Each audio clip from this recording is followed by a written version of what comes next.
Donald Trump Jr. is with us. You know, I've known your dad a long time, and I've always known he's a force of nature. And by the way, you know, I would say you're probably not far off yourself. And I've known him for a long time. He's never been this dialed in my view. He's never been this focused, this committed, and seemingly at peace and happy. Am I wrong in that observation? I think you're actually 100% right, Sean. It actually took the last 4 years of abject disaster for him to figure out who his friends are, who the people who are loyal are, and for the American public to understand just how fragile this incredible experiment of America really is. We saw it disappear like that. We went from a time of peace to a time of war. We went from a time of prosperity to a time of poverty. It went away in an instant, Sean. And so now he knows who those people are. Frankly, in 2016, he didn't have that knowledge. He had to trust people from the outside to say, this guy's on your side. Turns out they weren't. They were kicking the can down the road. It was permanent Washington. We're going to wait them out, and we're going to get back to business as usual. But the last 4 years, he learned so much. He figured out who he can trust. And now he has a cabinet that is 100% in lockstep with America First policies, the things that he wants to do. They are going to actually make those things happen, not tell him what he wants to hear, and then go do the opposite inside the halls of whatever agency they work. So it was really amazing. All the Democrats had to do was not play their games in 2020. You would have had the same can kicking from 2020 till now. You'd probably end up with a Democrat president right now. But now you have the most supercharged, knowledgeable, aggressive Trump that you can possibly have. That was the mandate from the American people, because, again, they saw their American dream slip away so rapidly over the 4 years of the Biden administration that they're seeing these wins. Think about it.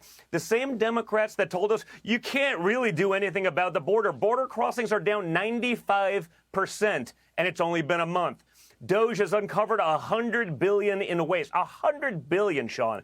Imagine what we could do for American people who have been suffering, or schools that are indoctrinating and not educating our children, or a broken healthcare system, or crumbling infrastructure. Think of what we can do with 4 years of these kinds of fines. Once Elon and his team get into the rest of the administration and the rest of the agencies that have just been playing games. You know, no one actually thought that giving $5 million to Trans Elmo programs in Guatemala was great use of their funds.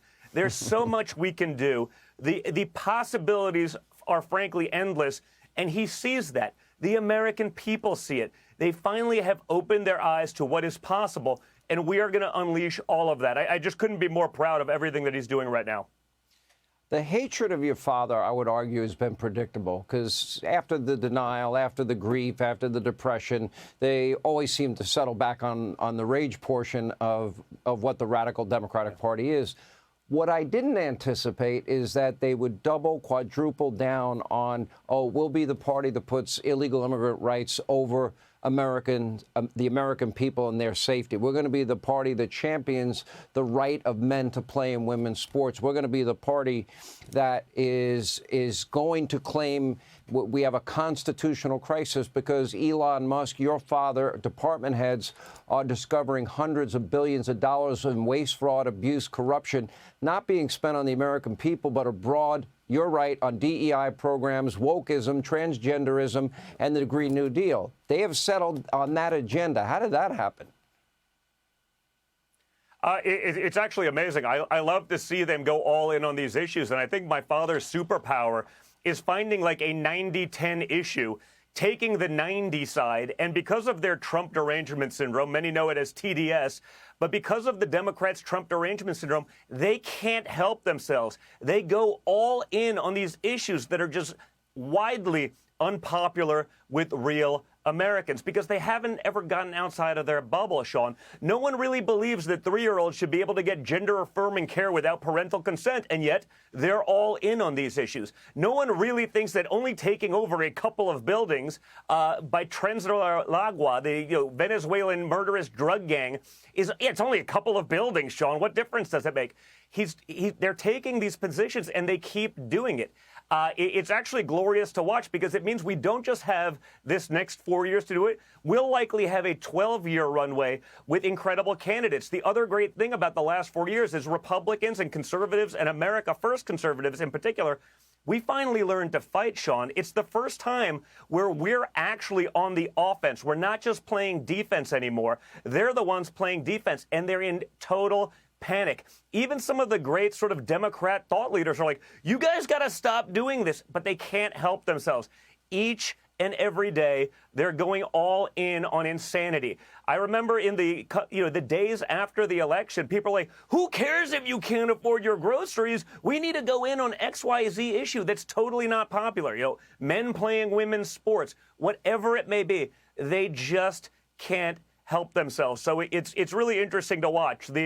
The attacks that they're putting on towards Elon. Well, is he really pro-South Africa? Because he's only been a citizen for 22 years. I mean, imagine we said that, Sean. It would be a very different response. So they're getting their own arguments confused. They don't know where they're at. They can't keep up with the narrative.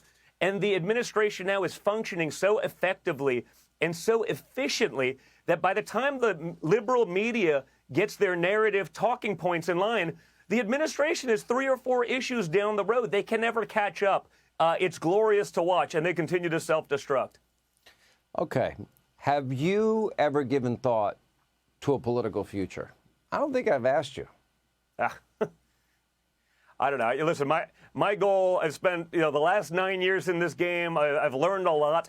They continue to run the same playbook at me. Yesterday, I was pro-Russia, the usual, Russia, Russia, Russia. Here we go again. It's like take 12. They're back to that, yeah. But I really spent a lot of time, and again, whether it's, finding other guys and helping guys like a J.D. Vance, I want to make sure we have a bench, Sean. It's not about me. Yeah. It's about our country. It's about what we leave to our children. I have 5 young kids. I want to make sure of that. So what's amazing, frankly, is, and maybe I'm a small part of it, it's an honor to even be considered, is now we have a real bench of real fighters, of real thinkers who can take America First policies in decades from now. And that's just amazing to watch. So you never know. One day maybe you have to step up. Maybe somewhere down the line it gets off base again, and you need someone that can come in and be the sledgehammer to normalize things, perhaps like my father is. So it would be a great honor maybe one day, but we'll have to see at the time. Right now, I'm just really excited about the team and the great personalities that are just doing such an amazing work. When you think about it, I read the stat the other day. They've cut more in 3 weeks. It was 3 weeks at the time than Ronald Reagan did in 8 years. And they're just getting warmed up. They're just getting their boots a little bit wet in the White House again now. So the possibilities are endless, Sean. They really are. All right, Don Jr., great to have you as always. Appreciate it.